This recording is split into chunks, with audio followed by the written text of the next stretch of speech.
자, 오늘 강의 들어가도록 할게요. 갈라디아서, 지난주에 들은 말씀을 잠시 좀 복습해 보자면, 갈라디아서는 누가 썼다고 그랬죠? 사도 바울.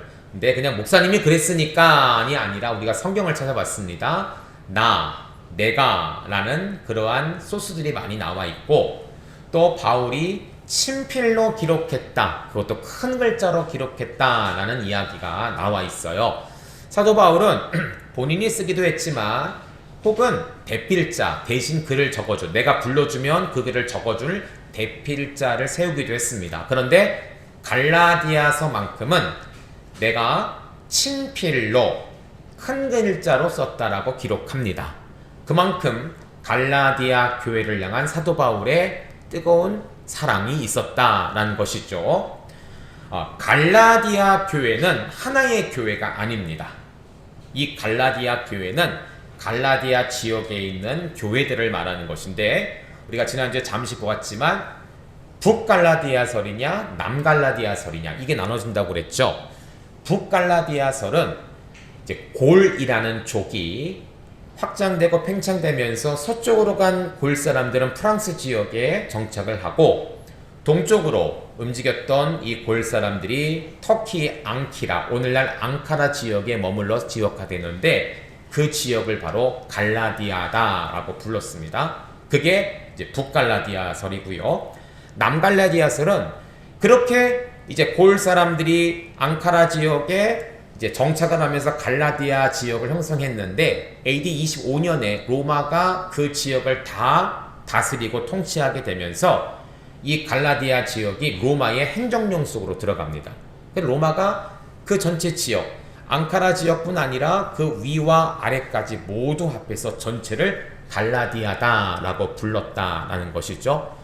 그래서 사도 바울이 과연 이 서신서를 북갈라디아에 있는 사람들에게 썼을까, 아니면 남갈라디아에 있는 사람에게 썼을까라고 봤을 때 우리가 보는 것은 남갈라디아 지역에 있는 교회들에게 쓴 것이 맞다라고 본다라는 것이죠. 왜냐하면 여러분 기억나실지 모르겠지만 디모데라는 이름이 사도 바울의 서신서에는 반드시 들어갑니다. 그런데 갈라디아서에는 들어가 있지 않아요. 디모데가 언제 바울과 합류를 했냐면 2차와 3차입니다. 그러면 갈라디아서에 디모데란 이름이 나오지 않았더라면 2차와 3차가 아닌 몇 차겠습니까? 1차 전도 여행이다 라는 것을 볼 수 있죠. 또 하나, 바나바란 이름도 사도 바울은 꼭 자신의 그 서신서에 기록을 하는데, 바나바란 이름이 갈라디아서에만 기록이 됩니다. 2차, 3차에는 나오지 않아요. 마가의 사건 때문에 의견이 달리하기 때문에 따로 분리해서 사역을 하게 되었습니다. 그럼 바나바와 같이 사역을 해서 바나바의 이름을 적었던 것이 몇 차 전도 여행이냐라고 봤을 때 1차 전도 여행이다. 그래서 이 갈라디아서는 1차 전도 여행 중에, 1차 전도 여행이 이제 스리오 안디옥에서 이렇게 C자형으로 이렇게 왔는데, 갔다가 다시 되돌아오는, 도배에서 터닝포인트에 돌아오는데, 이 전도여행하는 중에 사도 바울이 전도하며 복음을 전하고 교회를 세웠던 곳, 그 지역이 바로 남갈라디아 지역에 있는 교회들이다 라고 본다라는 것이죠. 그래서 남갈라디아에 있는 교회들에게 이 서신서를 썼을 것이다 라고 볼 수가 있습니다.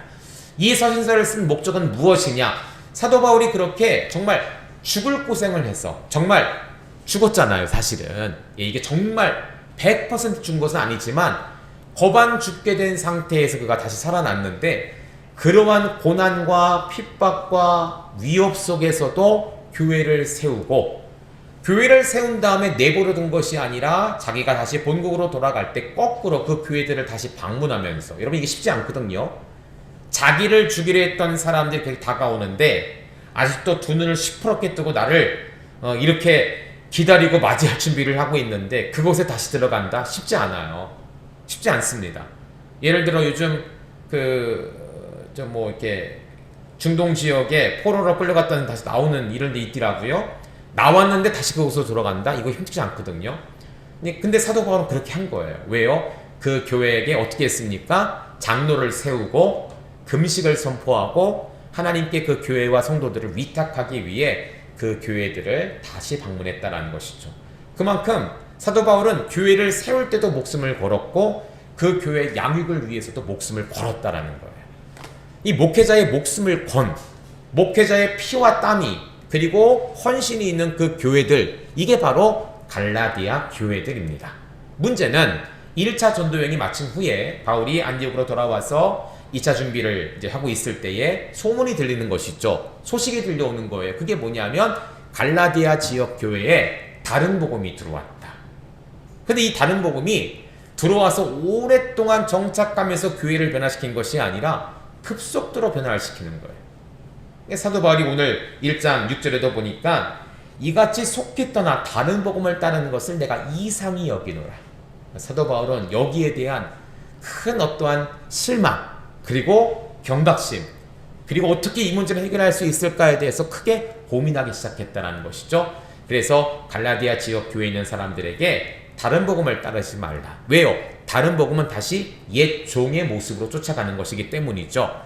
사도 바울은 그리스도와 함께 죽음으로 말미암아 그 아들을 믿는 믿음 안에서 사는 것이다. 갈라디아서 2장 20절 말씀이 거기서 나온 거예요.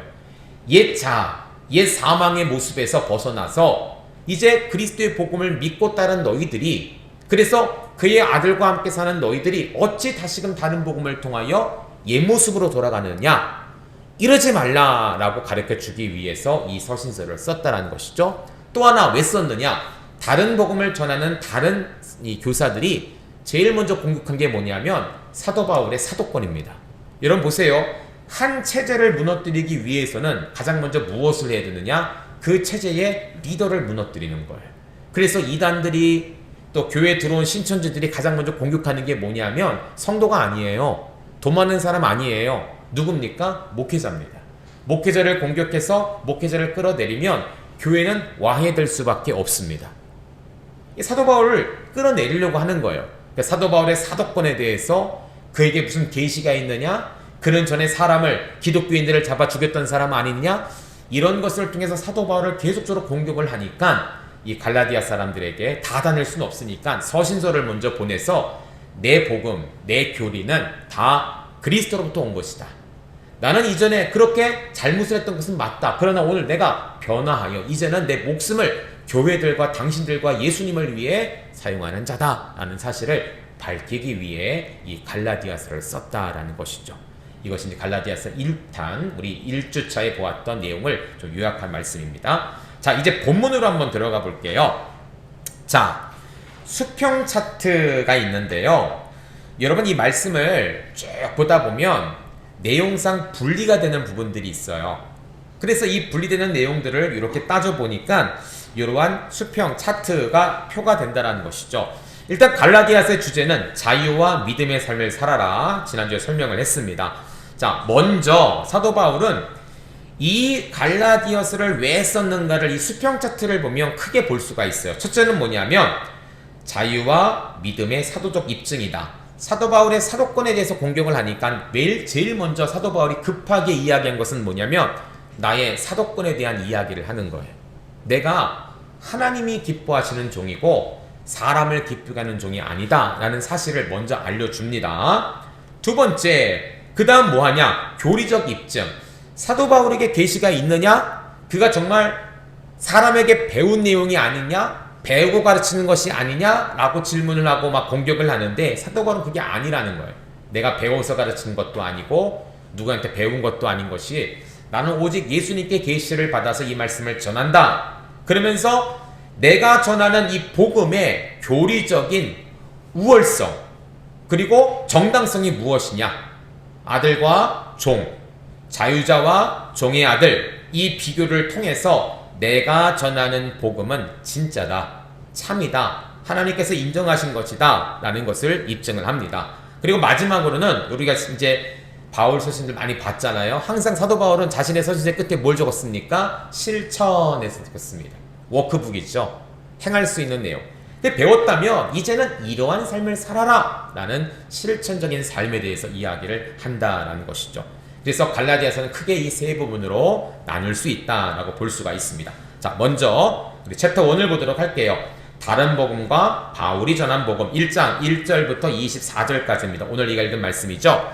자, 갈라디아 교회 지역의 원독자들, 이 서신서를 지금 받아서 읽어야 할 사람들이 사도 바울을 따르는 사람들이 있는가 하면 다른 복음으로 인해서 사도 바울을 멀리하고 대적하는 사람들이 있었다라는 거예요. 사도 바울은 야 우리끼리 잘하면 돼 라고 하면서 자기를 따르는 사람들에게만 편지를 쓴 것은 아닙니다. 갈라디아 지역 전체에 쓴 거예요. 자기를 옹호하고 자기를 따르는 제자들 뿐 아니라 자기를 반박하고 자기를 반대하는 사람들을 위해서도 이 서신서를 쓴 것이죠. 어찌 보면 반대하는 사람을 위해서 이 서신서를 더 강하게 썼을지도 몰라요. 그쵸? 그러면 이 서신서를 읽는 반대자들이 어떠한 질문을 하느냐? 사실 이것이 질문이라고 나왔지 반박이다라고 바꿔 표현할 수 있습니다. 자, 첫째 어떤 반박입니까? 바울이 과연 사도인가? 사도는 예수님께서 명하신 12사도, 12사도만 사도인데 예수님을 직접적으로 만나보지도 못했고 대화하지도 못했고 예수님과 따르지 않았던 베드로와 다르고 요한과 다른 저 사도라 바울이, 저 바울이라는 사람이 과연 사도인가에 대해서 반박을 하기 시작하는 거예요. 두 번째, 바울에게는 하나님의 계시가 없다. 아니 그가 사도들과 접촉도 안 했고 예수님을 만나지도 않았고 뭐 예수님과 멀리서 만나볼 수는 있었겠죠. 같은 뭐 예루살렘 안에 있었으니까. 그러나 예수님께 직접적으로 그 12 제자들처럼 은밀하고 깊은 말씀의 교제가 없었는데 어찌 그가 예수님에 대해서 가르친다 할 수 있을까라고 이야기를 하는 거예요. 그러니까 이것은 그가 전하는 복음은 영적인 것이 아니라 배운 것이다. 듣고 따라한 것이다. 이렇게 볼 수 있다는 것이죠. 예전에 어떤 영화 하나를 봤는데요. 우연치 않게 깡패가 다스려가자는 교회에 들어와서 목사님 역할을 해야 하는 그런 영화가 하나 있었어요. 이제 뭐 여러 가지 사건 때문에. 근데 이 깡패가 뭘 알겠습니까? 아무것도 모르잖아요. 근데 설교를 해야 돼요. 다스려가자는 교회인데 할아버지들 세 분 앉아 계세요. 안수집사님, 장로님 이렇게 생각하시는데 설교를 못 하잖아요. 그러니까 유튜브로 유명한 목사님의 설교를 켜놓고 계속 봅니다. 근데 이제 좀 폭력배가 좀 머리가 비상하지 않잖아요. 그러니까 안 헤어지는 거예요. 그래서 어떻게 하느냐? 귀에다가 이어폰을 꽂고 얘기를 하시면 그대로 얘기하는데 어느 순간 이게 이제 핸드폰이 어떻게 잘못되고 꺼진 거예요. 순간 이 설교 중에 이 깡패가 에이씨 하면 욕이 나오더라고요. 성도들이 깜짝 놀랐는데 예수님의 마음이 그랬을 것입니다. 자기를 욕하는 자들에게 솔직한 심정으로 이렇게 넘어가는 걸 제가 본 적이 있어요. 그런 식이죠. 사도 바울도 사도들이 전한 복음 혹은 그 당시에 어떤 전파되었던 여러 가지 이야기들을 듣고 따라서 모방해서 자기 나름대로 정리해서 설교를 했을 것이다 라고 보는 거예요. 이제 그렇게 공격을 합니다. 마지막 사도 바울은 박해자였기 때문에 아니 복음 전한 자로 그거 어떻게 합당할까? 유대인들은 알잖아요. 다윗이 왜 성전을 못 세웠습니까? 다윗의 손에 피가 많이 묻혀 있었기 때문에 그래요. 사도 바울도 직접 자기가 죽인 것은 아니지만 거의 자기가 죽인 것과 마찬가지였거든요. 교회들을 핍박하고 우리 성경 아까 읽었지만 연갑자들보다 더 뛰어나고 더 간절하게 유대교를 따랐던 자가 바로 사도 바울이었어요. 그랬던 자가 어떻게 교회 사도가 되고 교회 지도자가 되고 말씀을 전하는 자가 될 수 있는가? 이 세 가지의 질문을, 이 세 가지의 반박을 통해서 사도 바울을 공격을 하는 거예요. 그러니까 이 갈라디아 교회, 그래 사도 바울이 교회를 세운 거 참 감사해. 복음 전한 거 참 감사해. 그래 더 이상 그건 안 돼. 거기까지야. 이제 사도 바울과 손절해야 돼. 끊어야 돼. 그러면서 또 다른 복음을 전하는 교사들과 무리들이 있었다라는 사실이에요. 그래서 이 세 가지의 질문을 먼저 좀 보려고 합니다. 자, 첫째, 바울은 과연 사도인가? 이것은 달리 표현하면 바울의 사도됨과 사역자됨에 대한 표현에 대해서 사도 바울이 변증을 하고 있어요.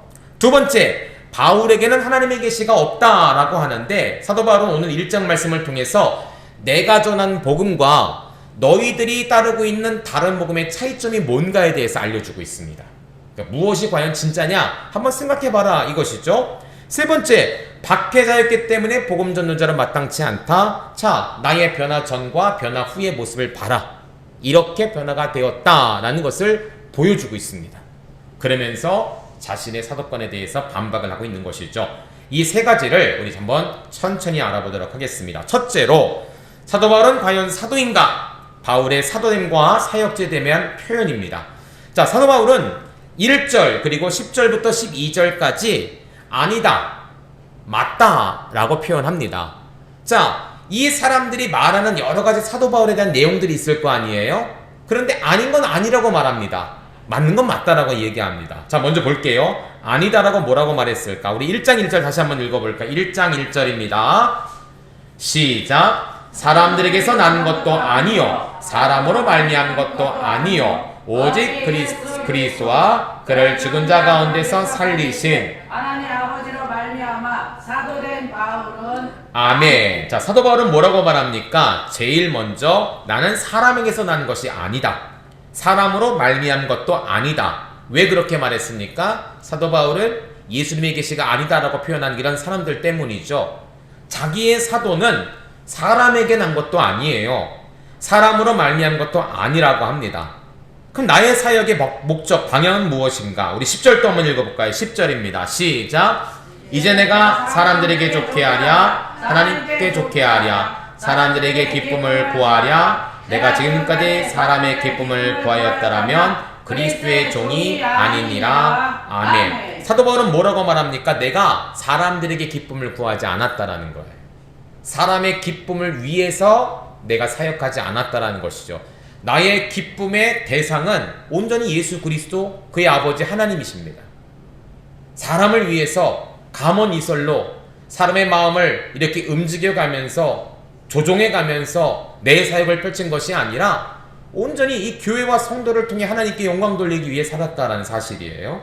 사람에게 기쁨을 구하지 않았다라는 것이죠. 11절도 읽습니다. 시작. 형제들아, 내가 너에게 알게 하노니 내가 전하는 복음은 사람의 뜻을 때려낸 것이 아니니라. 그래요? 내가 전한 복음은 사람의 뜻 아니다. 12절도 있습니다. 시작. 이는 내가 사람에게서 받은 것도 아니요 배운 것도 아니요 어제 예수 그리스도의 계시로 말미암는 것이라. 아멘. 사도 바울은 사람에게 받은 것도 아니고 사람에게 과외를 받은 것도 아니다라는 거예요. 대신 뭐라고 말합니까? 1절 말씀을 다시 보니까 나는 사람들에게 난 것도 아니고 사람으로 말미암은 것도 아니고 대신 누구로 말미암은 것이라고요? 예수 그리스도와 그를 죽은 자 가운데 살리신 하나님 아버지로 말미암은 것이다. 그러니까 자신의 사도권은 사람이 부여해서 자격증을 줘서 어떤 과정을 이수해서 학위 수여라고 받은 것이 아니라 다 뭡니까? 하나님께 직접 받은 것이다 라고 표현합니다. 나는 사람들에게 기쁨을 구하지 않고 사람의 기쁨을 위해 사역하지 않았다 라고 말하면서 10절에 보니까 뭐라고 합니까? 하나님을 좋게 하는 자다. 하나님의 기쁨이 되는 자다. 결국 나는 뭐라는 거예요? 그리스도의 종이라는 것이죠. 그리고 12절의 끝을 보니까 뭐라 기록합니까? 오직 예수 그리스도의 계시로 말미암은 것이다. 끊임없이 사도 바울은 자신의 사도권에서 이렇게 변증을 해. 사람에게 받은 것도 아니고 사람을 통해 들은 것도 아니고 사람에게 배운 것도 아니고 사람을 기쁘게 한 것도 아니고 모든 것이 다 무엇이냐? 하나님께로 말미암고 그래서 나는 하나님께 기쁨을 구하는 자이고 하나님의 기쁨을 올려드리는 자이고 그것이 나의 종된 나의 모습이고 나의 모든 것은 다 예수님의 계시로 말미암았다라는 표현을 가르쳐주고 있는 것이죠. 여러분 여기 갈라디아서 1장 1절과 여러 말씀이 나왔습니다. 여러분 아시는 것처럼 사도 바울은 자신의 서신서에서 대부분 나의 사도에 관해서 이야기를 합니다. 내가 그리스도의 종이다 라고 이야기를 합니다. 물론 다는 아니에요. 적히지 않은 것도 있습니다. 빌립보서라든지 디도서 이런 경우는 빌립보서, 디도서, 갈라디아서, 에베소서 이런 경우 에베소 같은 경우는 사도 바울을 잘 따랐고 사도 바울을 굉장히 잘 알고 있는 빌레몬서도 마찬가지고 잘 알고 있는 교회이기 때문에 내가 따로 나의 사도권, 나의 종에 대해서 이야기할 필요가 없었어요. 그런데 여기 나오는 갈라디아서, 로마서, 고린도 전후서, 빌립보서, 골로새서, 딤전, 디무, 디도서, 빌레몬서 이런 말씀들은 자기의 종과 자기의 사도권에서 이야기를 하는데 특별히 여러분 다 그냥 나는 종이다, 나는 사도다 라고 말하는데 갈라디아서 1장 1절에만큼은 길게 이야기합니다. 왜 그랬을까요? 왜 그랬을까요? 다른 서신서에서도 나의 사도에 대해서 이야기를 해요. 나의 종됨에 대해서 이야기를 합니다. 그런데 갈라디아서만큼은 길게 표현합니다. 왜 그러냐면 그만큼 갈라디아 교회의 다른 복음이 급속도로 들어와서 교회를 무너뜨리고 있다는 거예요. 우리가 지난주에 배웠잖아요. 대부분의 바울 서신서는 기도와 감사가 들어갑니다. 우리 데살로니가 교회에도 이러한 감사를 드렸잖아요. 예? 믿음의 역사, 사랑의 수고, 이것 통해서 본이 되는 교회, 하나님께 감사한다, 내가 너를 위해 기도한다, 하나님을 찬양한다, 이런 감사가 들어가는데 갈라디아서는 들어가지 않다라는 것이죠. 그만큼 위급한 순간이라는 거예요. 다급한 순간이라는 거예요. 그만큼 사도 바울에 대한 어떠한 반대와 어떠한 대적이 강했던 지역이 바로 갈라디아 지역이라는 것이죠. 그래서 다른 교회들과는 달리 갈라디아서만큼은 이렇게 길게 자기의 사도권에 대해서 변증을 하고 있다라고 볼 수가 있는 것입니다. 자, 두 번째, 사도 바울에게는 하나님의 계시가 없다. 정말 그럴까? 자, 이제 바울이 이야기합니다. 자, 그렇다면 나의 사도권은 하나님을 말미암은 거야. 자, 그러면 내가 전한 복음은 정말 계시가 없을까? 라고 말하면서 자기가 전한 복음과 다른 복음을 비교하고 있어요. 자, 한번 보겠습니다. 4절 말씀 같이 읽어볼까요? 시작. 그리스도께서 하나님 곧 우리 아버지의 뜻을 따라 이 악한 세대에서 우리를 건지시려고 우리 죄를 대속하기 위하여 자기 몸을 주셨으니 아멘. 자, 사도 바울이 전한 복음은 무엇이냐면 자기의 몸을 주신 이 사건에 대해서 이야기를 합니다. 이게 뭐예요? 예수님의 성육신 아닙니까? 예수님의 십자가 사건 아니겠습니까? 그쵸? 내가 전한 복음의 핵심은 이 땅에 오신 예수 그리스도, 그분의 성육신과 십자가 사건이라는 거예요. 구체적으로 또 이야기하죠. 7절도 같이 읽습니다. 7절 시작. 다른 복음은 없나니 다만 어떤 사람들이 너희를 교란하여 그리스도의 복음을 변하게 하려 합니다. 아멘. 자, 사도 바울이 너희가 변하게 있는 복음이 뭐냐면 그리스도의 복음이다 라고 말하고 있습니다. 그들이 다른 것 변화시킨 거 아니에요. 과학, 천문학, 식생활, 수학 공식, 법, 이거 교란시킨 것이 아닙니다. 다른 교사들은 지금 무엇을 건드리고 있냐면 그리스도의 복음이라는 거예요. 그 복음을 변질시키고 있는 거예요. 달리 말하면 복음의 핵심은 무엇이다? 바로 예수 그리스도다. 그분이 말한 복음이다라는 사실이죠. 이곳에서 이야기를 합니다. 우리 11절 12절을 읽었지만 이 복음은 뭐냐? 사람의 뜻에 따라 이루어진 것이 아니다. 사람에게 배고 듣는 것이 아니다. 오직 무엇이다? 예수 그리스도로 말미암은 것이다 라고 표현하고 있습니다.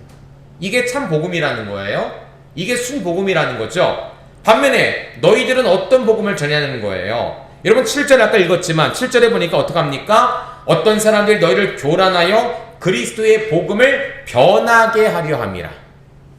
여러분 복음이 변할 수 있을까요?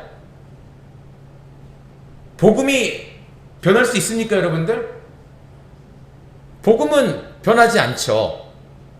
근데 복음을 변하게 했다는 것은 뭐냐면 복음에 교란을 준 거예요.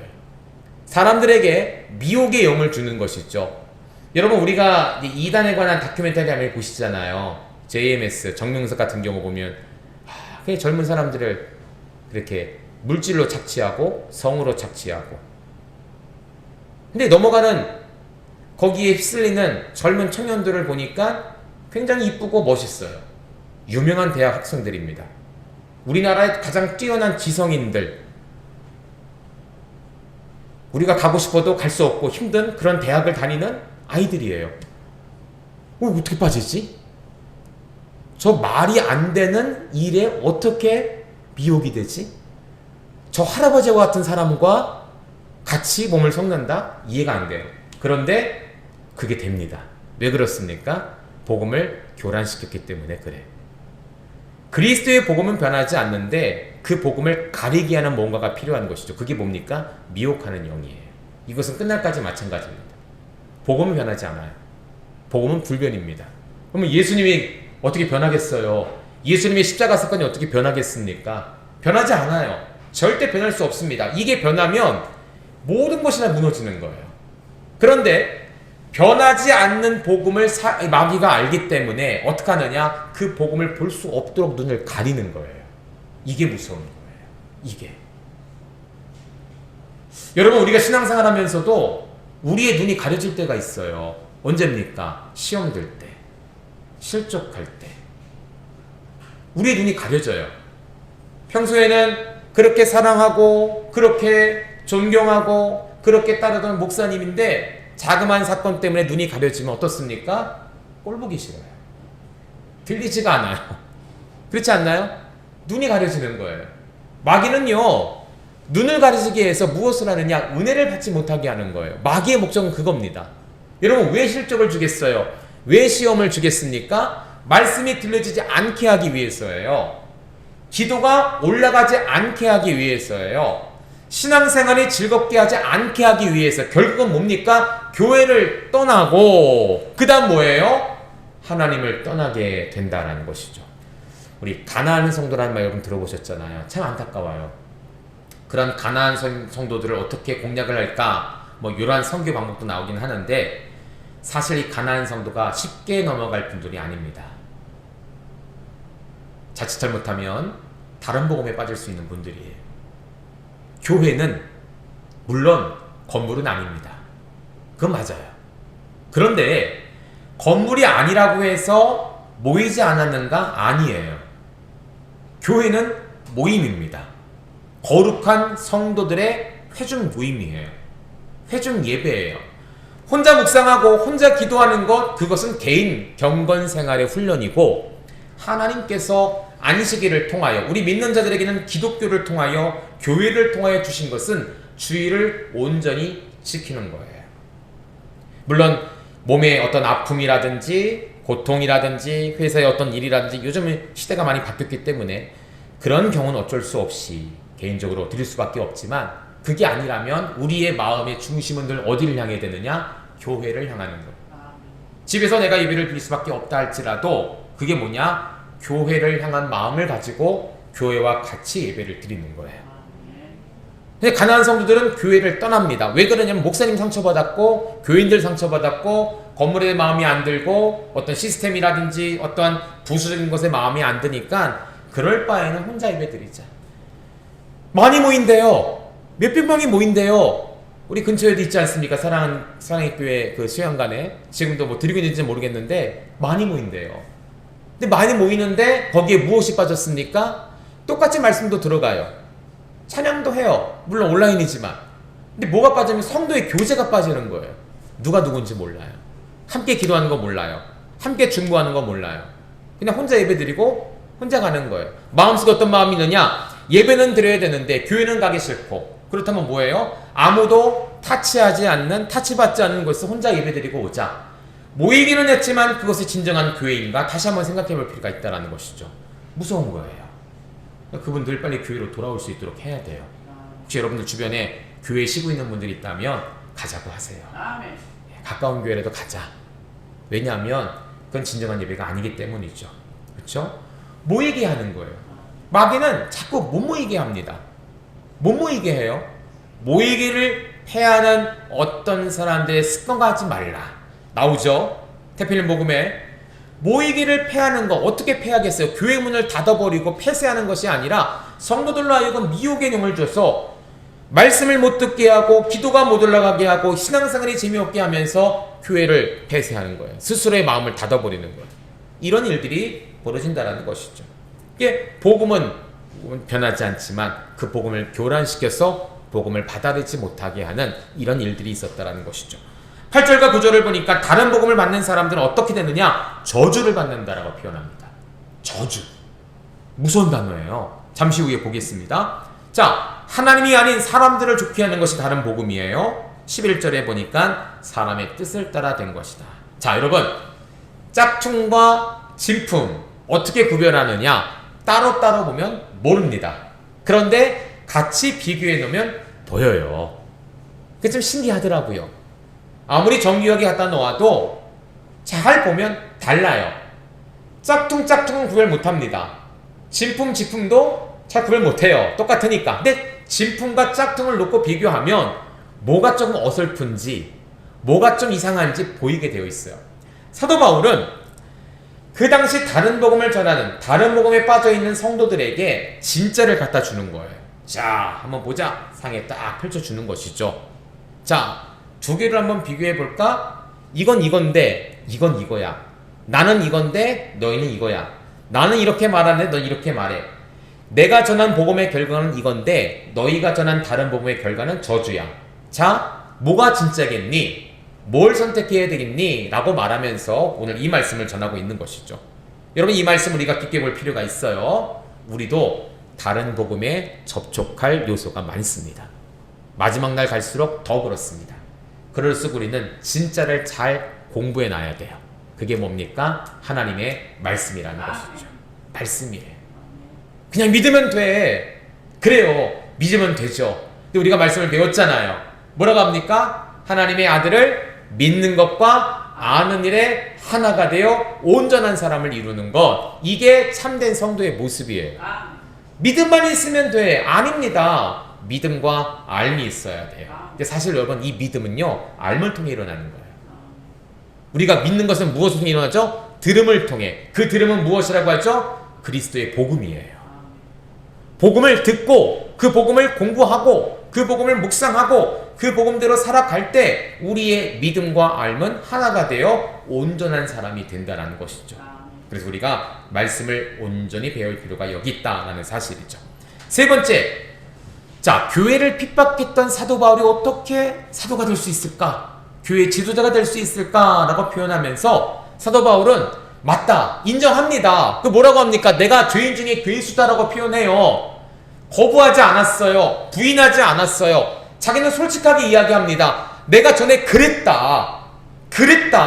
그런데 오늘은 뭐라고요? 나의 나된 것은 다 무엇이라고요? 주님의 은혜다. 이것을 강조하는 거예요. 자, 볼게요, 여러분들. 13절과 14절 바울의 변화의 전의 모습이 어땠는지 한번 보겠습니다. 13절 14절 시작. 내가 이전에 유대계에 있을 때에 행한 일을 너희가 들었거니와 하나님의 교회를 심히 박해하여 멸하고 내가 내 동족 중 여러 연갑자보다 유대교를 지나치게 믿어 내 조상의 전통에 대하여 더 열심히 있었으나. 아멘. 사도 바울이 어떤 일을 했다고 합니까? 교회를 심히 박해하고 멸했다라고 표현하죠. 사도 바울이 예수님을 만난 장소 다메섹 길 도상이 뭡니까? 원래는 교회를 핍박하기 위해 성도들을 잡기 위해 가던 길에 만난 거예요. 참 아이러니하죠. 사도 바울이 어떠한 교회의 모습, 성도들의 고통을 보면서 야, 과연 이거 잘된 것일까? 그렇게 심히 마음속에 갈등이 있을 때 온 것이 아니라 여전히 그의 마음은 예수님을 미워하고 성도들을 잡아 죽이려는 마음이 충만했을 때 예수님 나타나신 거예요. 참 이거 아이러니해요. 그쵸? 여러분, 로마서 5장 8절에 봅니까? 우리가 아직 죄인 되었을 때에 그리스도께서 우리를 위하여 죽으심으로 하나님께서 우리에 대한 자기의 사랑을 확증하셨느니라. 사도 바울이 이 말씀을 적으면서 자기의 모습을 봤던 것 같아요. 그쵸? 내가 지금 흔들리고 있는, 갈등하고 있는 예수님이 맞는 거 아닌가? 예수님에 대한 어떤 동정심, 예수님에 대한 어떠한 사모함, 이것이 생겼을 때 예수님이 나타나신 것이 아니라 우리가 아직 죄인 되었을 때, 아직도 내 마음은 살기로 가득 차고 어떻게 하면 그리스도인들을 잡아 죽일까? 이 마음이 충만했지만 뭐라고 합니까? 우리가 아직 죄인 되었을 때 하나님께서, 그리스도께서 우리를 죽으심으로 하나님께서 우리에 대한 자기의 사랑을 확증하셨다. 참 대단하죠. 예수님을 미워하고 예수님을 잡아 죽이는 일에 앞장섰던 그 순간에도 하나님은 이 사람을 향한 하나님의 사랑을 거두지 않았다라는 거예요. 이게 하나님의 은혜예요. 참 대단한 것 같아요. 여러분, 지금 누군가 나를 죽이려고 애써요. 지금 누군가 내 자녀를 해하려고 다가옵니다. 계획을 짭니다. 그런 사람 용서할 수 있겠어요? 그런 사람 품을 수 있겠어요? 하나님 하셨다라는 것이죠. 대단한 거예요.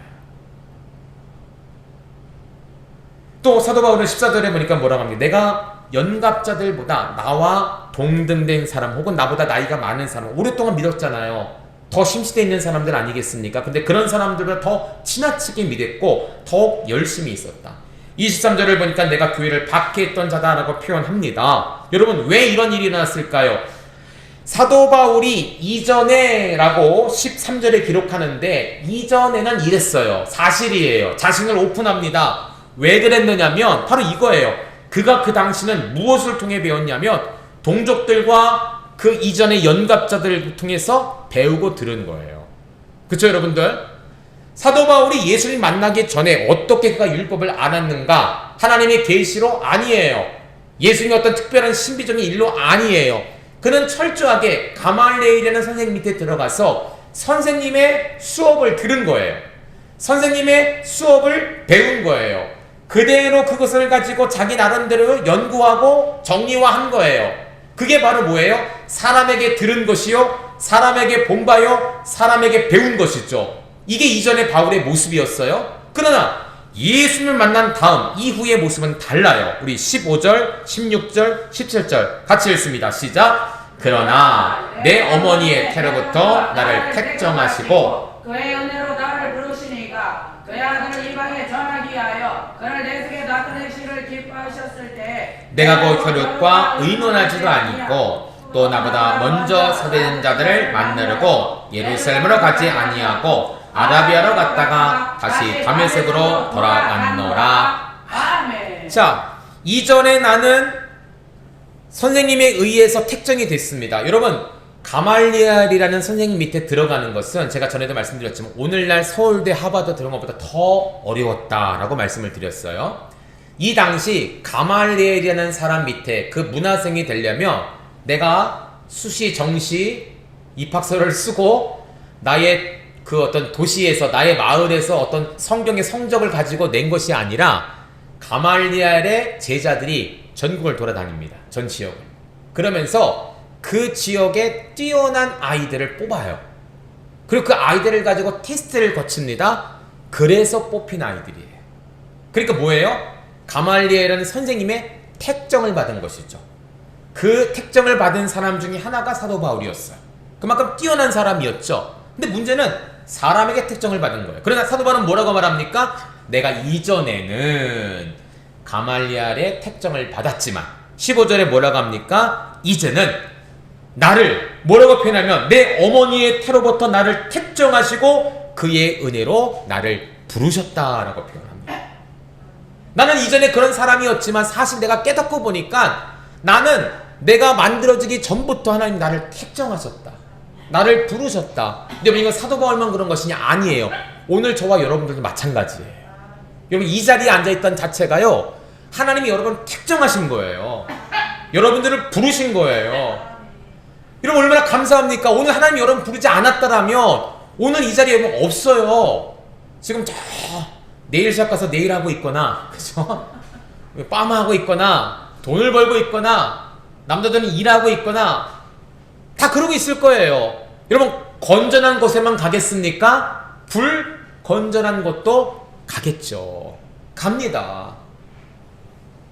하나님이 나를 부르지 않았더라면 오늘 내가 과연 이 자리에 있을 수 있을까?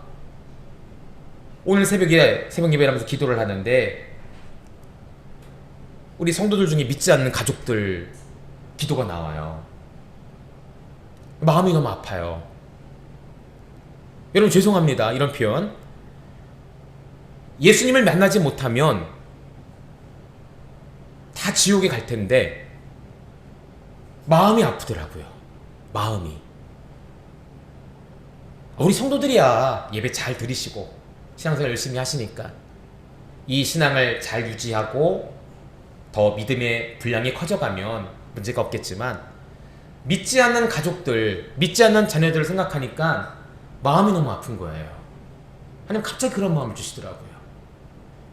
정말 마음이 아파요. 근데 분명한 사실은 여러분, 하나님께서 택정하신 가족들이다라는 마음이 있어요. 하나님 택정하신 가족들이다.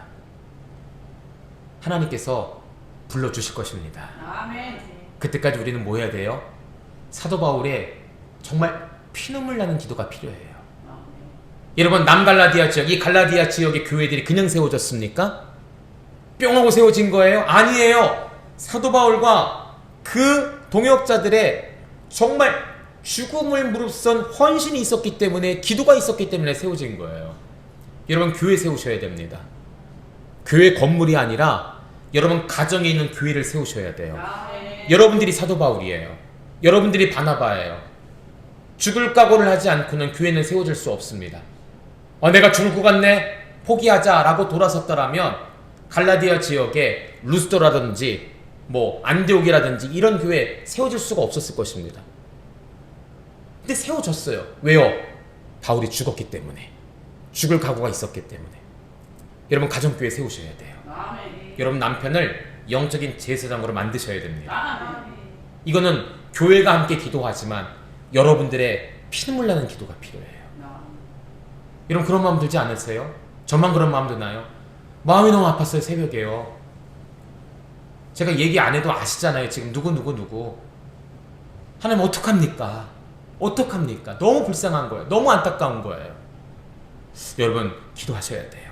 기도하셔야 돼요. 분명한 사실, 하나님께서 그 영혼도 택정하셨을 것이다. 저는 그렇게 믿습니다. 하나님이 부르신 영혼이다. 때가 되면 살아날 것이다. 그 우리 성도들의 가정의 교회들이 세워질 것이다. 저는 그렇게 믿습니다. 여러분, 함께 기도하자고요. 함께 기도하자고요. 자, 사도 바울은 내가 이전에는 택정을 받아서 사람에게 배웠는데 그러지 않았다. 여러분, 16절 17절에 재미난 말씀이 나옵니다. 사도 바울이 예수님을 만났어요. 그리고 눈이 멀었죠. 예수님의 광채가 너무 밝아서, 그러다가 아나니아라는 사람을 하나님께서 보내셔서 그 선지자를 통해서 그 눈이 띄어지게 됩니다. 눈이 띈 다음에 사도 바울은 곧바로 어디로 갔느냐? 16절 17절을 보니까 혈육과 의논하지 않고 가족들과 만나지 않았어요. 사도된 자들을 만나지 않고 베드로, 요한 이런 분들 만나지 않았습니다. 그리고 어디로 갔냐? 아라비아로 갔다가 다메섹으로 돌아왔다라고 표현합니다. 자기가 예수님 만났던 장소로 돌아왔는데 그 사이에 어디로 갔느냐? 아라비아 지역으로 갔습니다. 여기는 광야 지역이에요. 여기서 3년 동안 있었습니다. 그런데 이 3년 동안 어떤 일이 있었느냐? 여러분, 다음 장 한번 볼까요? 제가 거기에 적어놓은 게 있는데, 이 아라비아라는 이 글 앞에 성경 원어에는 알라라는 단어가 들어있습니다. 이게 뭐냐면 오직이라는 단어예요. 그러니까 사도 바울은 가족들 만나지 않았어요. 사도들도 만나지 않았어요. 그리고 오직 아라비아로 갔다. 그러니까 아라비아만 간 거예요. 다른 데는 전혀 들리지도 않고 정착하지 않고 오로지 아라비아. 이 아라비아가 무엇이냐? 제가 성경 사전을 보니까 바로 이 아라비아는 굉장히 척박한 광야와 같은 곳이었다는 것이죠. 여기서 3년 동안 사도 바울은 성경엔 기록되지 않았지만 하나님 예수님으로부터 계시를 받게 됩니다. 이 기간 동안. 근데 여러분, 이 모습이 아침 누구 같습니까? 예수님께서 공생애 전에 광야로 가셨죠. 40일 금식을 하셨죠. 마귀의 시험을 통과하셨죠. 예수님도 사역 전에 광야로 가셨단 말이에요. 사도 바울도 하나님께 부름을 받은 다음에 이제 본격적인 사역을 하기 전에 어디로 갔냐? 광야로 간 거예요. 그 광야에서 무엇을 했습니까? 그 배고픔과 추위와 곤고함 속에서 하나님의 세미한 음성, 예수님의 그 신비한 복음을 배우고 듣고 경험하는 시간들을 거쳤다라는 사실이에요. 이게 사도 바울의 가장 중요한 시간이었는 것이죠. 그럼 우리도요, 사역 전에, 하나님을 전에 이런 광야를 거치게 되어 있습니다. 이 광야 가운데 우리가 말씀을 통해, 기도를 통해, 예배를 통해 하나님을 만나야 돼요. 그래야 우리가 이 사역을 잘 감당할 수가 있다는 것이죠. 그 여러분, 전과 후의 차이가 뭡니까? 이전에는 사람에게 택정을 받았지만 이후에는 예수님께 택정을 받은 거예요. 그것도 태어나기 전부터 하나님께서 그를 부르셨다. 너는 내 일꾼이야. 내 사랑이야. 우리 믿음의 성도들과 우리 믿음의 가족들 그렇게 부르신 줄 믿습니다. 이전에는 내가 유대교에 열심히 있었고 그들을 통해 배웠지만 이후에는 뭡니까? 내가 온전히 예수님께 바운, 예수님께 들은 이 계시의 말씀을 내가 전하고 있다. 이 모습을 변화시켜주면서, 이 모습을 대조시켜주면서, 자, 봐. 나는 솔직히 내 삶을 오픈한다. 그러나 이후에는 내가 정말로 예수님을 통해 만난 예수님의 사도가 맞다라는 사실을 그들에게 알려주고 있다라는 사실이죠. 자, 한번 정리해 볼게요. 첫 번째, 원독자들의 답변입니다. 바울은 과연 사도인가? 예, 그렇습니다. 바울은 예수 그리스도와 하나님을 말미암아 사도가 되었습니다. 하나님을 기쁘게 하고 하나님의 기쁨을 구하는 종입니다. 두 번째, 바울에게 하나님의 계시가 없다. 원독자들이 그렇게 이야기하죠. 정답은 아니요입니다. 그래요. 바울이 전하는 복음은 사람에게 본 것이 아니라 예수님께 받은 전적인 하나님의 계시한 복음이었습니다. 이것은 성경이 말하고 있고 예수님께서 증거하고 있는 것이죠. 세 번째, 박해자였기 때문에 복음 전혀 합당치 않다. 아니요, 틀린 말입니다. 바울이 전에는 박해자였지만 하나님의 택하심을 따라 이방인에게 복음을 전한 자가 되었고, 이 바울의 변화는 유대의 여러 교회들에게 영광을 돌리게 되었다는 것이죠. 여러분 한번 읽어볼까요? 21절, 22절, 23절, 24절 같이 한번 읽습니다. 시작. 그 후에 내가 수리아와 길리기아 지방을 이뤘으나 그리스도 안에 있는 유대의 교회들이 나를 얼굴로는 알지 못하고 다만 우리를 박해하던 자가 전에 멸하려던 그 믿음을 지금 전한다함을 듣고 나로 말미암아 하나님께 영광을 돌리니라. 아멘. 여러분, 지금처럼 뭐 인스타라든지 페이스북 이런 게 없었잖아요. 사도 바울의 얼굴은 잘 알지 못했습니다. 그런데 사도 바울의 명성은 알고 있었어요. 아, 그 사울이라는 사람, 연갑자보다 뛰어났던, 열심히 했던 그 사람, 기독교인을 그렇게 잡아 죽이고 싶었던 그 사람. 그런데 그 사람의 소식이 3년간 멈춰주더니 다시 들리기 시작합니다. 뭐라고 하냐면 그 사람이 변했대. 변해서 예수님을 증거하러 다닌대. 변해서 교회들을 잡으러 찾아다닌 것이 아니라 교회들을 권면하고 교회들에게 복음을 전하기 위해 찾아다닌대 라는 소식이 들리는 거예요. 그러니 그 소식을 들었던 교회와 성도들이 어떻게 표현합니까? 22절처럼 얼굴로는 알지 못했지만, 직접 만난 적이 없으니까, 그러나 다만 우리를 박해하던 그 자가 전에 멸하려던 그 믿음을, 그 복음을 오히려 지금은 전한다함을 듣고, 우리 24절 다시 같이 읽습니다. 시작. 나로 말미암아 하나님께 영광을 돌리리라. 아멘. 참 사도들이 감사했을 거예요. 나의 이 변화된 모습을 통해서 교회들과 성도들이 하나님께 영광 돌리고 있지 않느냐, 이것이 증거가 아니면 무엇이겠느냐 라고 표현하면서 자기의 사도권에 대해서 이야기를 하고 있다라는 사실이죠. 자, 우리 정리하고 여기까지만 해볼게요. 우리 24절까지 잠시 한번 하겠습니다. 자, 1절, 여기는 뭐냐면 사역자의 권위 출처입니다. 사도 바울은 뭐라고 말합니까? 하나님 아버지로 말미암아 사도된 바울은 이라고 표현하죠. 사역자의 권위는 하나님부터 나온다. 15절, 그의 은혜로 나를 부르신 이가 라고 말하는데 사역자의 정체성이시죠. 사역자는 사람이 세운 종이 아니라 하나님이 특정하시고 하나님이 부르신 종이라는 거예요.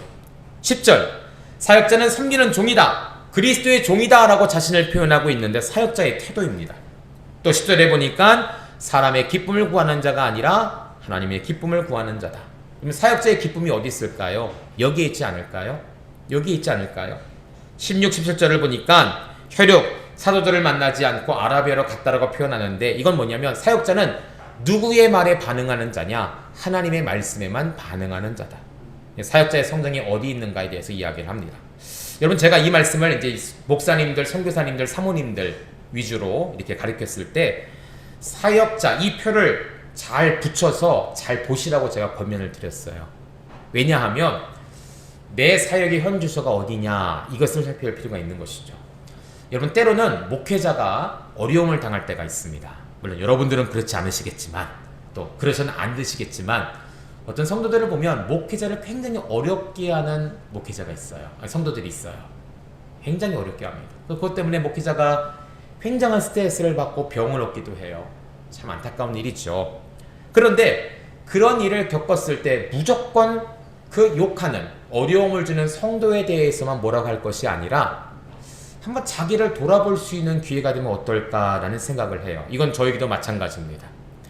나의 권위의 출처가 과연 어디 있을까? 나의 사역의 정체성이 과연 어디에 있을까? 나의 사역자의 태도가 과연 어디에 있을까? 이 표를 맡기고 날마다 체크해 보는 것이죠. 혹시 그렇게 어려움을 주는 성도가 마치 땡깡 부리는 어린아이처럼 내가 약간 부족했던 부분 때문에 땡깡 피는 어린아이, 그 어린아이와 같지 않을까라는 생각을 다시 한번 해보게 되는 거예요. 날마다 체크해 보는 것이죠. 그렇죠?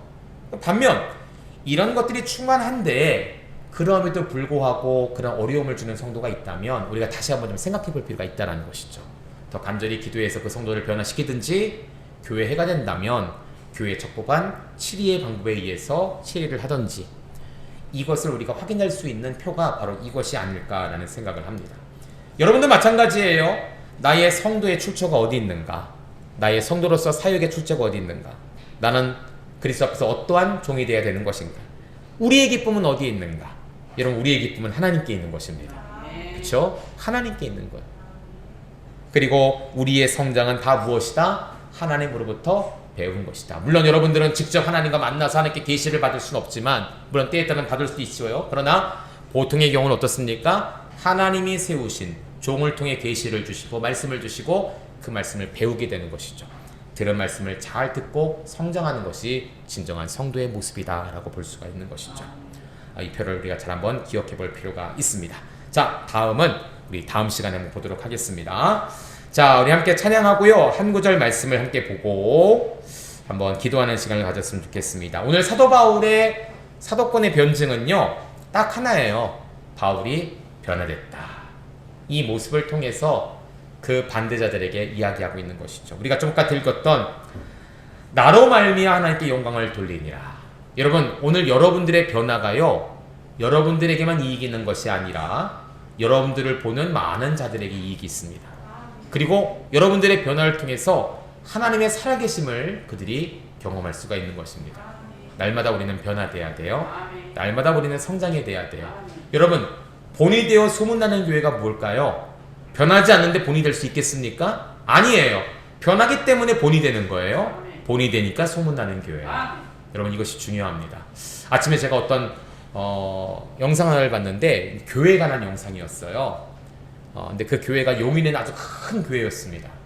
가끔 저도 지나가다 보는 교회인데 도대체 저 교회는 뭘까라고 했는데, 그 교회에 가보니까 1층에 카페가 그렇게 크게 있고 카페 옆에는 우리 본당보다 더 큰 이 애들 방방 있죠. 방방 시설이 쫙 돼 있어요. 2층에 가니까 우리 스타필드 보면 우리 평택 말고 안성 말고 이제 큰 데 보면은 한가운데 계단식으로 나오는 큰 도서관 같은 게 있거든요. 거기에 성도들이 앉아서 책을 보고 교회들이 정말 부러울 정도로 교회가 잘 젖어 있더라고요. 야, 나도 평신도라면 저런 교회 다니고 싶다. 내 아이들 저런 교회 보내고 싶다. 너무 잘 돼 있는 거예요. 너무 잘 돼 있더라고요. 한편 그렇게 생각했습니다. 저 교회는 눈물로 기도하고 주의 종들이 그렇게 헌신해서 이런 아름다운 교회가 이루어졌다. 하지만 외적인 것을 부러워하는 교회가 돼서는 안 되겠다. 물론 우리 교회도 그렇게 돼야 되겠죠. 그렇게 될 줄 믿습니다. 그러나 외적인 것이 아니라 가장 먼저는 우리의 변화가 먼저다. 여러분, 부흥이 뭐라고 했죠? 인원이 늘어가는 것이 부흥이 아니에요. 그게 잘못된 겁니다. 잘못 사용하고 있어요. 부흥이라는 원 의미는 우리의 심령의 변화예요. 하나님이 내게 오신다. 이게 부흥입니다. 하나님이 오시면 변화는 일어납니다. 누가 그래요? 바울이 그랬잖아요. 도끼와 살인기로 가득 찼던 사울의 마음 가운데 예수님 오시니까 바울이 된 거예요. 복음을 전한 자가 된 거예요.